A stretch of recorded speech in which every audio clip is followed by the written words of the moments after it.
Hello everybody and welcome to the West Ham Way YouTube channel. You already know who I am. Thanks for joining me. Make sure that you subscribe to the channel if you're new. Make sure to drop a like as well and comment in the comment section below regarding anything to do with lineups, formations and key danger men. West Ham take on Wolves, of course, on Sunday at the London Stadium. It's a big game for us. You know, we haven't picked up any points yet this season. Listen, it's going to be tough in it. We know what Wolves come with: physicality, strength, mobility of the front three, good in the air. They are very good all over the pitch. I know they did struggle against Manchester City in that first half, but second half they showed a little bit of mettle. The attacking creativity they've got, the likes of Podence, we'll touch on Raul Jimenez as well. And of course, we'll look at how West Ham can deal with them, how West Ham can beat Wolves, get potentially either a draw or a win. It's going to be tough, but I think West Ham have a way to work to our strengths. I know we did very well, of course, in the Carabao Cup against Hull City, winning 5-1. I'd like to see us show a little bit more attacking impetus than against Arsenal and Newcastle. So hopefully, fingers crossed, we shall see it. Now, let's move on to the lineups.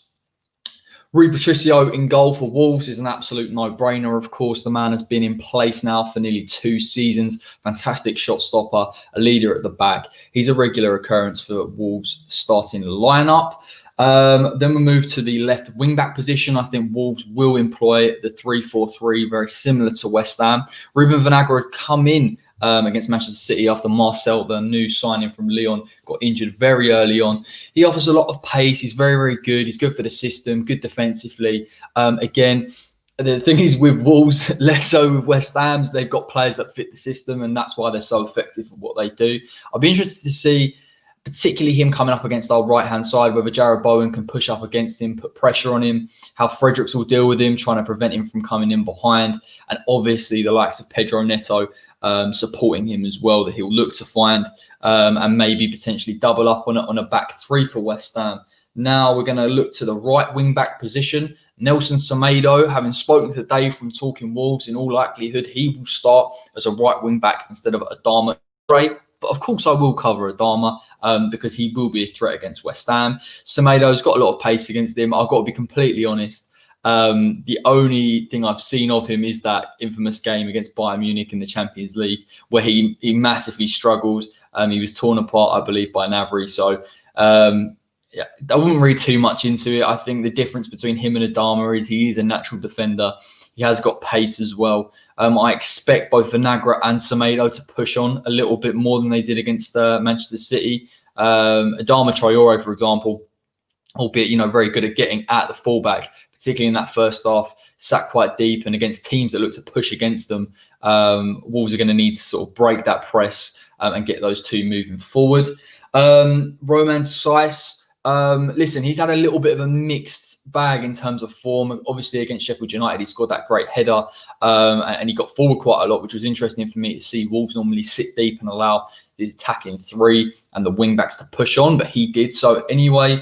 Against Manchester City, he obviously gave away the penalty against Kevin De Bruyne.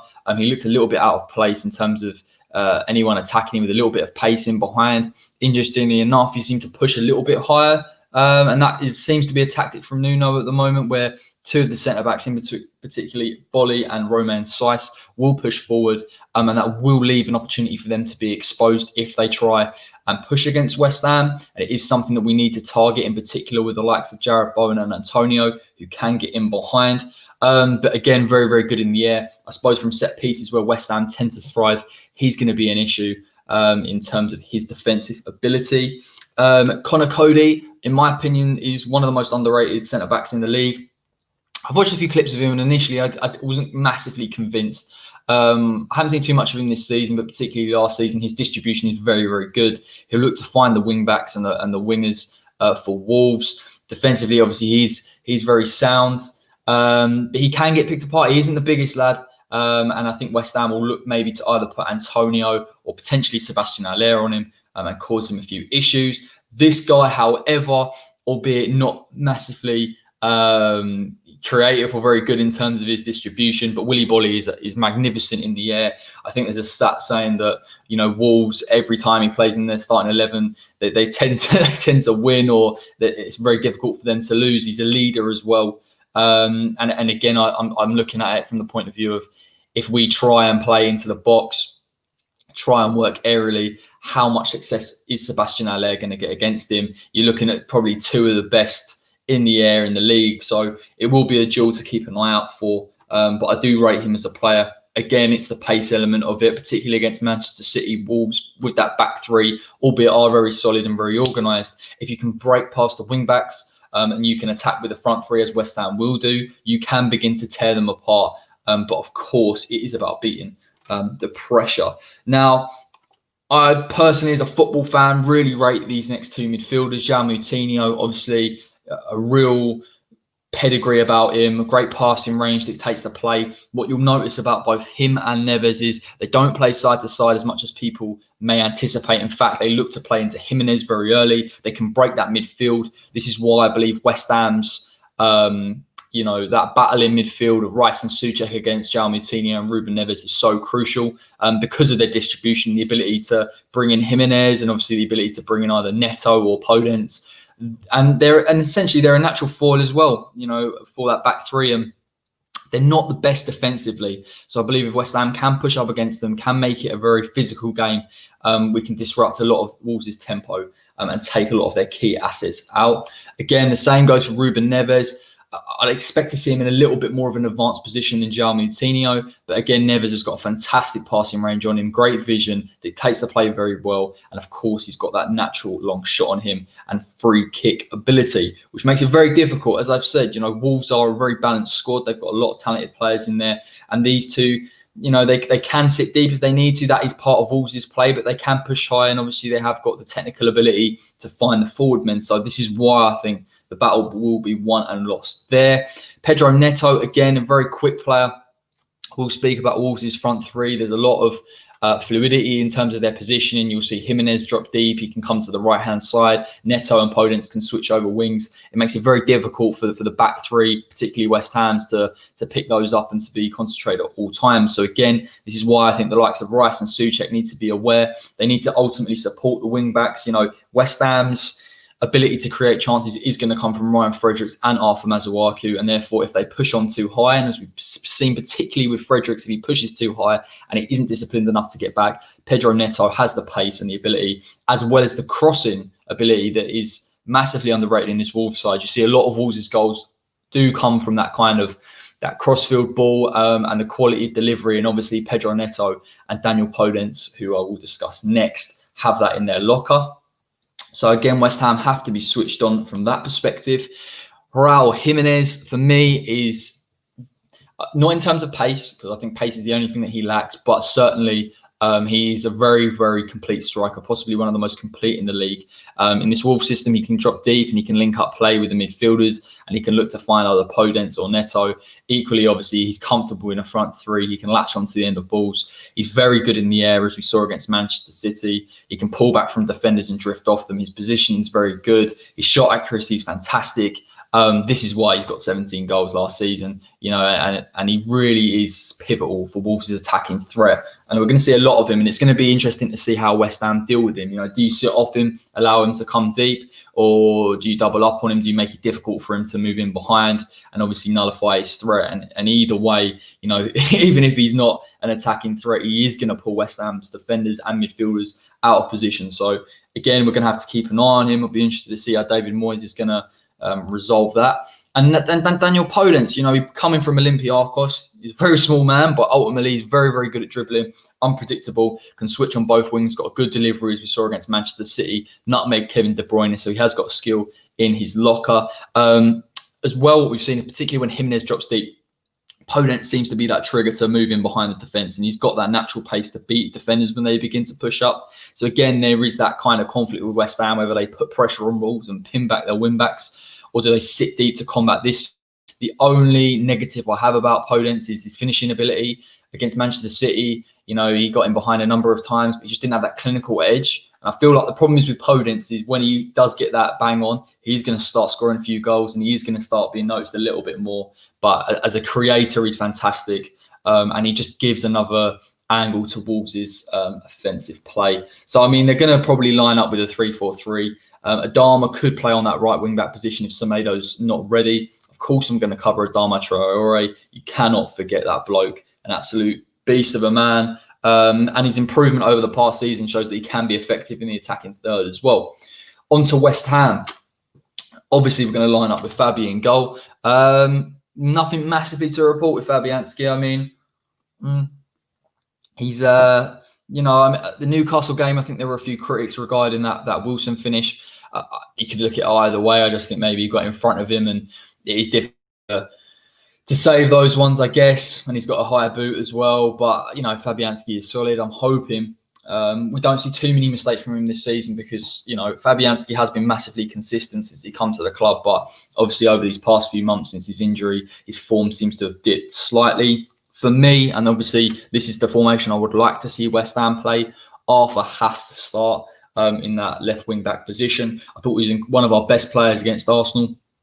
Not only does he provide the defence with that security in terms of his pace and ability to track the wingers, he can sit deep as well. I'll go on to a few of his stats. He is better defensively, not in terms of positioning, because I agree he can be pulled out, but I think in terms of his physical attributes, he can be a good defender.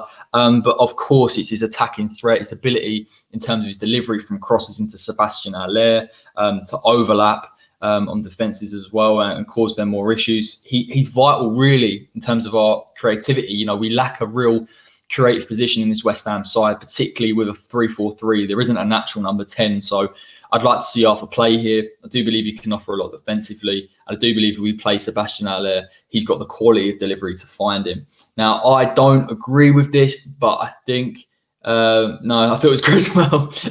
No, listen, Fredericks. For me, Fredericks has to start. Again, I've been a massive critic of Fredericks, but I can't overlook his assist in the last game. His pace seems to get him out of a lot of issues, but I do believe he has matched, you know, the offensive play of the likes of Saint-Maximin against Arsenal. They didn't get too much in the way of attacking joy, really. He wasn't, in terms of his defensive ability, pulled out too much. I believe it did come down that left-hand side. So, I mean, I have to stick with Fredericks. You know, I think he prefers a wing-back position. I'd like to see, albeit he did get an assist last week, a little bit more quality in terms of his delivery. But, you know, I mean, he's done okay this season. I think the thing is with him is it's a confidence thing. He needs to show a little bit more consistency in terms of his form. But I think he's earned the right to play in this game. And I think as well, he's more of a natural wing-back than the likes of Ben Johnson. So I think he's a natural fit for this game, in my opinion. Aaron Cresswell, I've gone for a left centre-back. I don't agree with this, by the way. I thought Alès did very well the other night. Very composed, good in the tackle, good distribution. But I think Moyes will pick Aaron Cresswell, obviously, because he's a more senior member of the squad. I actually think West Ham as a team look better without him, you know, in that left-back position. I think we look a little bit more balanced. We're not getting caught out in terms of the pace of the right wingers. I don't personally rate Cresswell. I think there could have been an argument that maybe for Arsenal's first goal, we could have done better. There was obviously a counter argument that Rice or Souček should have tracked the run of Lacazette. But a lot of joy does come down that left-hand side. And I think by tucking Cresswell in, you're avoiding it. The issue I've got in this game is if someone like Arthur MASUAKU is beaten by the likes of Semedo or Adama Traore, how does Aaron Cresswell deal with that threat? Does he come out and pressure and try and force Adama wide? In which case, it is very difficult to do so and you can get him behind. Or do you allow him to run at you? In which case, you're allowing the opportunity for the attacking three. It is going to be a real problematic, game plan for any centre-back who plays here. But particularly, I don't rate Cresswell aerially. And I think that's why I'm not massively keen. But I believe Moyes will start with him. Angelo, I think this is a good game for Angelo, in fairness. I think if there's any delivery into the box, he's very aggressive. He's good at winning the tackle. His leadership ability in terms of that back three now is going to be crucial. He's a leader as well. He's also a threat in the opposition box, which I think West Ham could look to kind of optimise on a little bit, particularly from the set pieces, should we get any. So, I mean, Angelo, for me, absolute no-brainer. And then Fabian Balbuena will probably start, deputising for Issa Diop. Now, again, it's that question: do you put Alès in or do you put, Balbuena in? Obviously, Balbuena is a more senior member of the squad. I think on the ball, he has a mistake in him. I'm concerned that if Wolves begin to attack with that front three and then you bring the likes of Adama and Vinagre, he could be pulled out of position. I'm not massively convinced on his his ability to defend and push up at the right time. He can get exposed. but I think aerially he's not too bad. And I think if he stays disciplined here and the wing backs do their job, he can defend from the set pieces and he can defend from the delivery. So I'm not going to sort of say it's bang to rights, he's going to perform badly. I think this could be a decent game for him only if West Ham stay disciplined and don't push too high, because I do think he can get exposed. Needless to say, Tommy Souček's going to start in that midfield role alongside Declan Rice. I'm not convinced this is the game for Souček to bomb forward and do his box-to-box duties. I think, like we saw against Manchester United last season, where him and Rice stay quite disciplined, they need to close that space. Equally, if West Ham do push up, they need to put pressure on both Moutinho and Neves. Allowing them to dictate the play and find the wing backs in the attacking three is going to be problematic, and they will be able to get in behind with pace behind our back three. So I mean, Souček's going to have to be massively physical, and he's going to be an important player. Declan Rice. Now, Declan Rice, of course, the play mostly goes through him. He's fantastic in terms of interceptions and blocks. I think he's got a lot on his plate, to be honest, with this Wolves game. Not only is he going to have to pressure the likes of Moutinho and Neves if we push up, in terms of his defensive duties, he may have to cover for the likes of Arthur MASUAKU down that left-hand side if he pushes too far. Because I do believe if CRESSWELL starts as the left centre-back, he's going to get exposed. And so the battle is really won in the midfield, and it's about being disciplined, and it's about when you push, make sure you're pushing on those two midfield players and stifling their creativity and their tempo, because that's how they dictate the play. That's how Wolves find their attacking players. Do that, you nullify them in some aspect. Now, the front three, I thought about Fornals, and obviously I appreciate that Fornals is likely to start on that left-hand side. But what I think West Ham would benefit from, and this is how I think we would score a few goals in this game, Antonio, I would play on the left wing. Again, I think Wolves have shown a vulnerability in terms of their back three when they push too high. Again, with the pace that they have, we're seeing the likes of ROMAIN, SAISS and BOLY pushing a little bit higher than they naturally do. So I do think there's an opportunity for Antonio to turn in behind. Again, he has the physicality to deal with the likes of SAISS, but equally he's a bit quicker than him as well. He can get in behind. For me, he's naturally a winger, so I do think it would suit him playing maybe either drifting out to the wing and picking up the ball there, or coming central when we have an opportunity and MASUAKU bombs on. So I think if he can win that battle with SAISS and get him behind, he's going to release the likes of Jarrod, Bowen, and this man. He has to start for me. 2 goals again in midweek. He scored in the cup. He scored in pre-season. He looks great.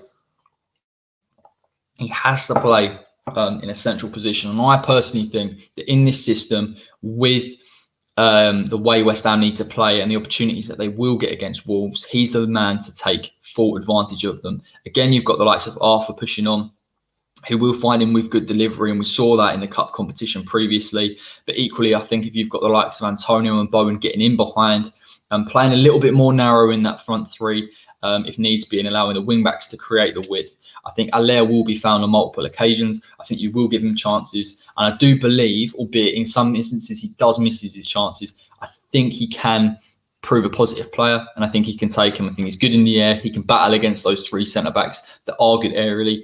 Equally, I think he can link up play very nicely with Bowen and Antonio. And then that could be important in terms of if we can stretch that back three and get those 2 wingers in behind, West Ham can find opportunities. And of course, I'm going to pluck with Jarrod Bowen. I think there's kind of been a debate within the West Ham fan community at the moment whether Bowen, who hasn't lit it up massively in the Premier League this season, starts over Andrei Yarmolenko, who obviously had 4 goal contributions on Tuesday evening. I think the thing that always goes against Yarmolenko, in fairness, is his pace. And I think Jarrod actually genuinely offers that. He can get in behind. Again, in that position, there isn't that level of defensive work rate that you'll need in a 4-3-3, but I just think Wolves' weakness is their ability to deal with pace in behind. And I think Bowen offers that naturally.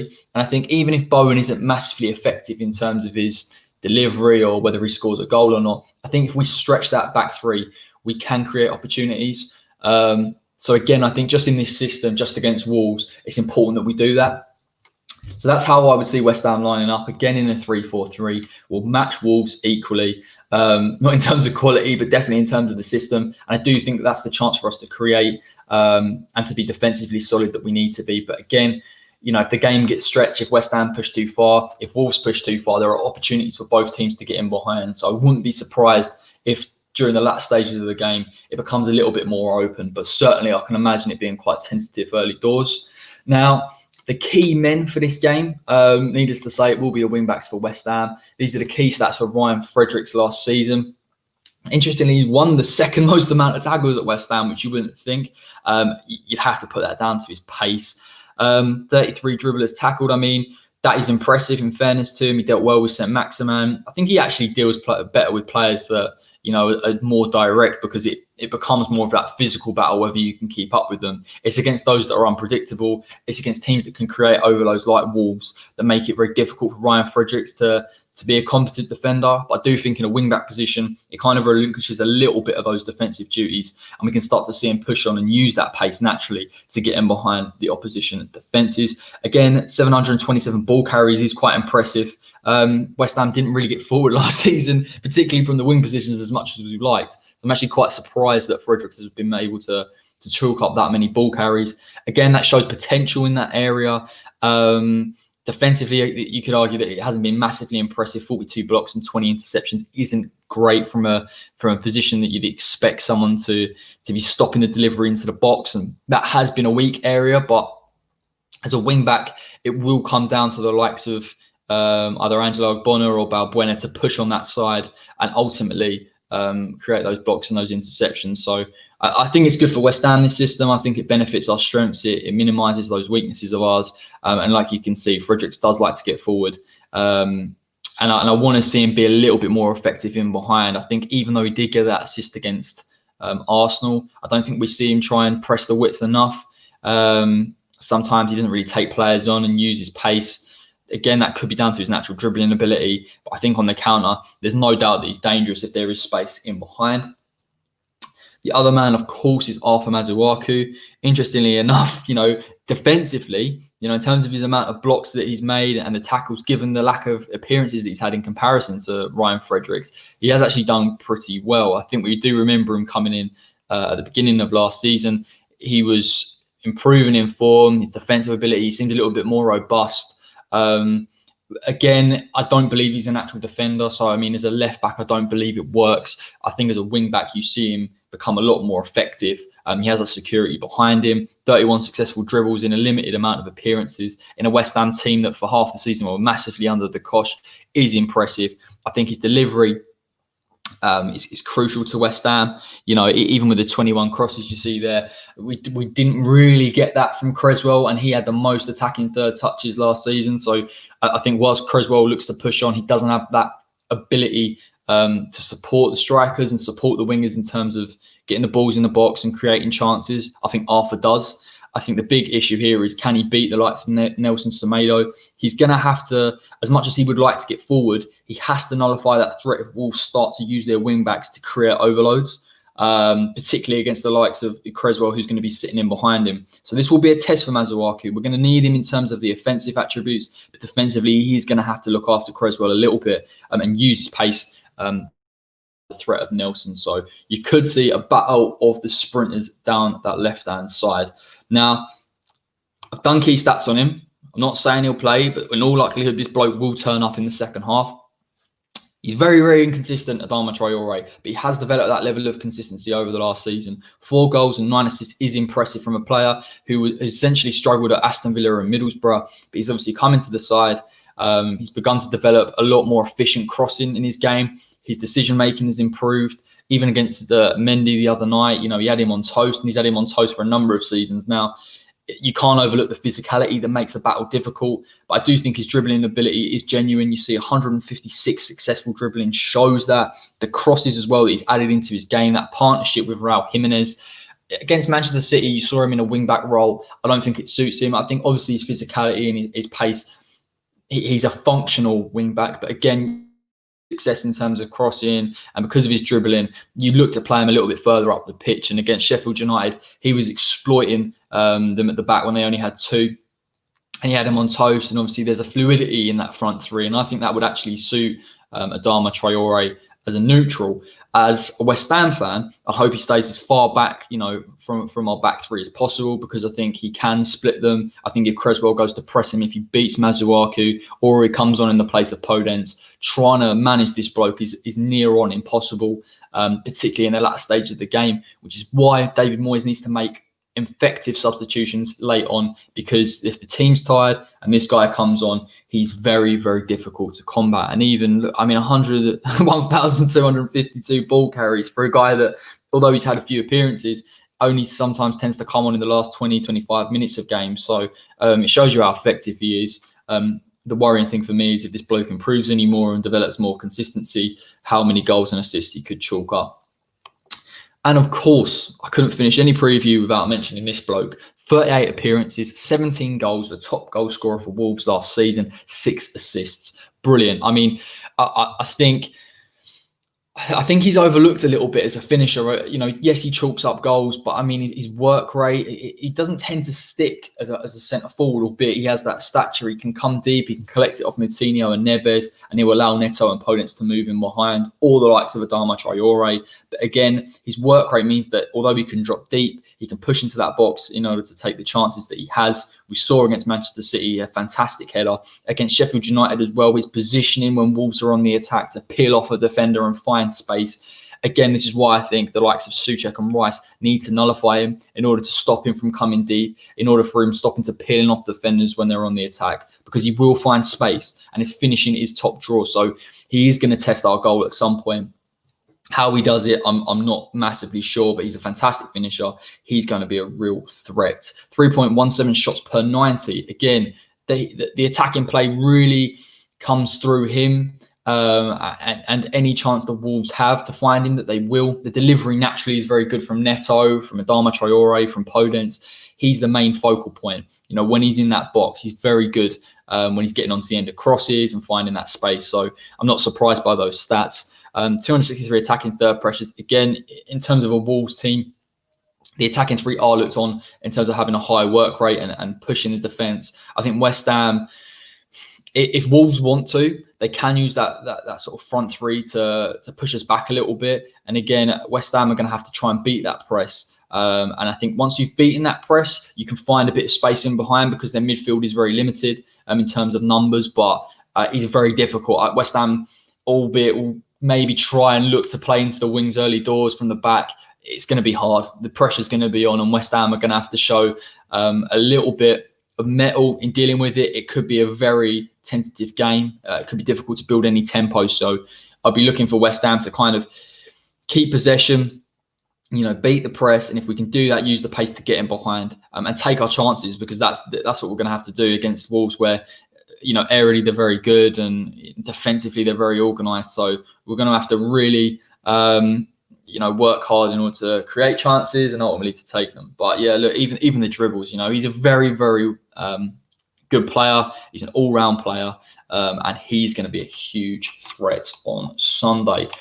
That was the roundup of what is going to happen on Sunday, in my opinion, in terms of the key stats, in terms of the lineups. Listen, it's a tough game for West Ham. There's no doubt about it. You know, Wolves are a very balanced side. They've got multiple different angles in which to score goals. They've got very good defensive stats. They've got a fantastic goalkeeper.